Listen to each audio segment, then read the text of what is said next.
देखो तो क्या नजारे हैं, तुम्हारी तरह प्यारे हैं,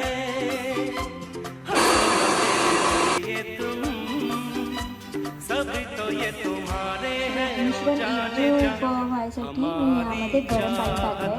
तुम्ही गरम दूध पण टाकू शकता, त्याने खूप छान अशी चव येते।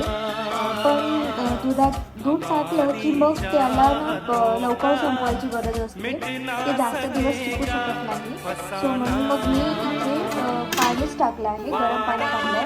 तूप आणि गरम पाणी टाकून मी आता हे मळून घेतले, एकजीव करते आणि मग लाडू बनवते।